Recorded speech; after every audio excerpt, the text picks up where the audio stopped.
Hey class, so this is a series of our slides for week 3 with ARE 490 distance. We will still be covering, if I can get it to move forward, resumes. I'm going to kind of give you a chance to practice. Hopefully you'll take advantage of that independently and then go over some resumes and what I would critique or what I would like to see on them since you're kind of deep into that resume assignment right now. So, I want to remind you what a resume is, okay?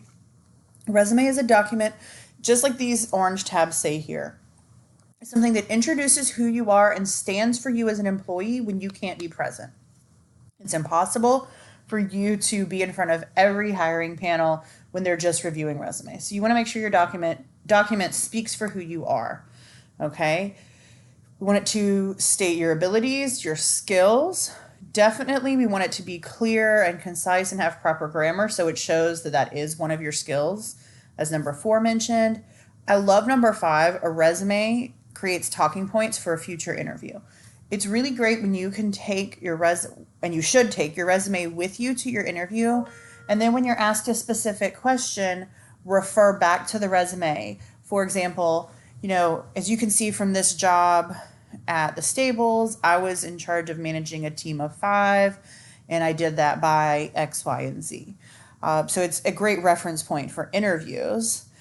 And I love, again, number 7 demonstrates what you could do for a future employer and how you fit their job needs. So the key question is, when you're creating your resume, will it do all of these 7 items? Will your resume be a quality stand-in, or is it like a meh stand-in for you? You want your representation to be the best it can be. So you want your resume to be high quality.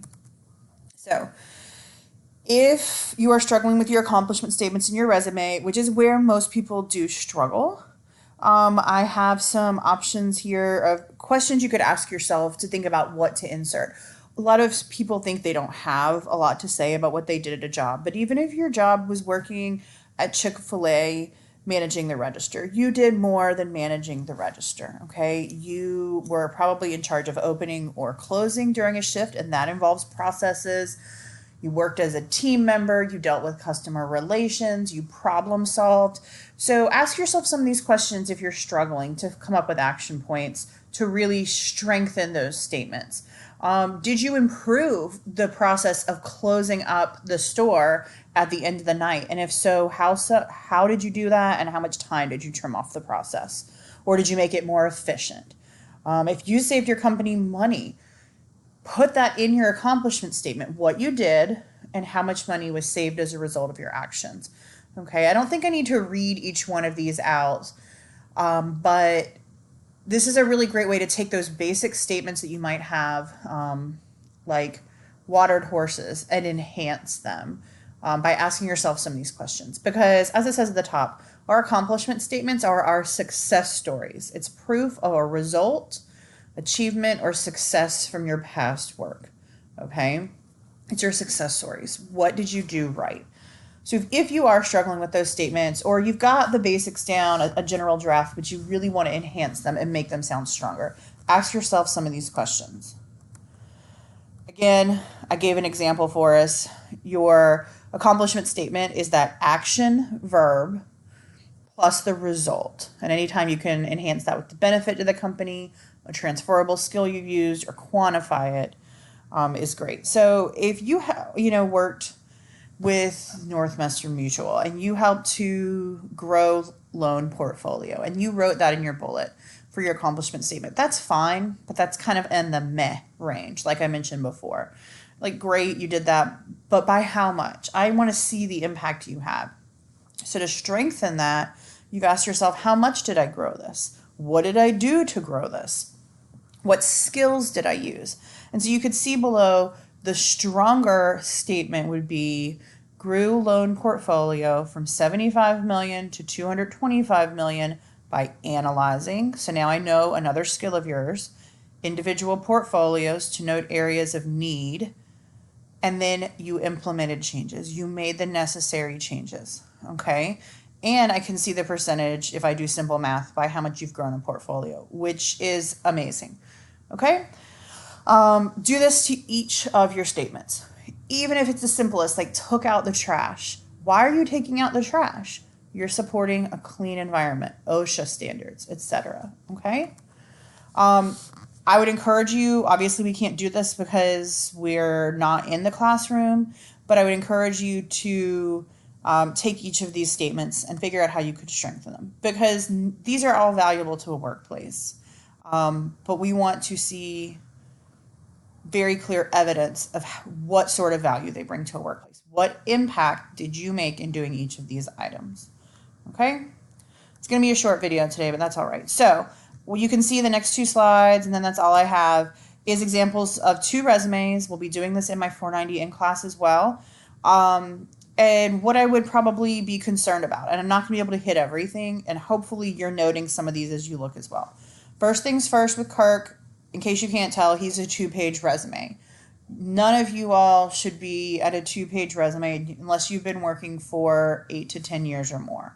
Okay? So 1-page resume. If you do feel like you have a lot of content, shrink your margins to 1/2 inch. Cut your font down to 11. Go back and trim down some of your accomplishment statements so they're more concise. But you should be at 1 page. That's my first concern. Second is definitely very glaring because it's right at the top, his lack of capitalization with his address. And I'm just going to go from beginning to end. His statement is fine. Actually, his professional summary or statement is fine.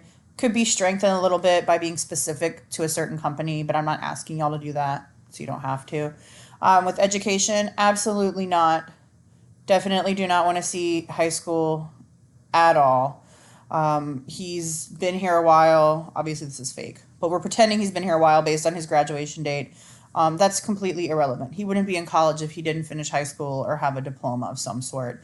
That should never be here. And even if that was a community college, you always want to put things in reverse chronological order, so most recent being first. So if that was a community college, we would want those 2 opportunities reversed. Personally, I don't love the layout that he didn't put North Carolina State University first, but at least Kirk was consistent with that here. Now, taking away the fact that he's got stuff from high school here that he doesn't need on the second page, that feels irrelevant, I really want to focus on the fact that his dates are not clear. I don't have a month. He has some blank space over to the side, so moving your dates to the right would help. But really most important is his accomplishment statements. They are very, very basic. And my guess is, with experience like this, Kirk is probably kind of qualified for an ag internship, and to produce a high-quality product like he says he wants to do. But I don't know what kind of impact he's made on a company. This is just kind of that meh range, the average range. He said he did weeding using various methods. What methods were those? How much did he weed per day or per week? Okay. If he worked with chickens, feeding, watering, clipping, all that, I think we could definitely enhance that statement. We could change the action verb, manage flock of X number of chickens by, list out all the things you've been doing for the purpose of what? Why are you doing this? Are you raising them to sell? I mean, probably. What impact did your efforts of doing this have? Were you able to increase sales because your chickens were healthier than a neighboring farm? Let's see. Moved mobile chicken house. I would want to know more about his process. How big was the house? Where did he move it? Why did he move it? What thought and analysis and critical thinking went into moving that? So you could see where this would be, if I had a pile of 200 resumes, this would go in a no, because I would feel like he just didn't quite put in the effort. Okay. Whereas we look at Holly's resume, and I'm definitely not saying her resume is perfect, because as I said last week, no resume is perfect, but it's much more clear to us what's happening, what she's done. Her statements are more concise. So from the top, I would love it if she'd put her address up here, just to kind of give us more balance. But a great statement. She's got her education laid out the way we would like. The coursework she has listed is actually relevant. It's not just random classes that are picked out of out of an entire list. They meet her goals in her professional summary of obtaining additional experience in ag. So she's telling me all the business and ag experience she has. She did misspell experience, which a lot of my students catch, and that would be caught, so you want to be careful with that. And the other big critique I have for her is that she wrote summer 2018 instead of using dates with months, because she committed to months in other locations. So it's not consistent. But at a first quick glance, that sounded really nitpicky. I had to dig down and be nitpicky on that. At a first glance, it seems like she kind of has everything in order. She's at one page, and she has more substantial, stronger accomplishment statements. She put direct cleaning of bakery and dining area, ensuring maintained sanitation standards. That sounds so much better than clean store before closing. Okay? I know what she did. I know the skills she used. I know that she's aware of sanitation standards, if that's important to my job. Okay? Total receipts and balance against sales, deposit receipts. And lock facility at end of day. She could have definitely quantified in here with 0% error or only 1% error margin or something like that.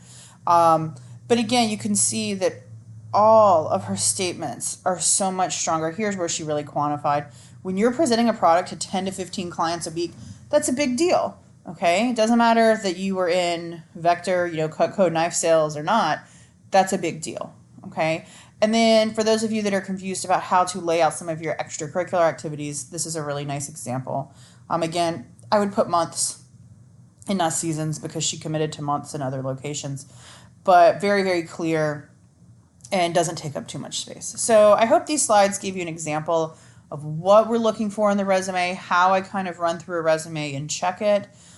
Keep in mind you have to have a professional review that, and the due dates are coming up.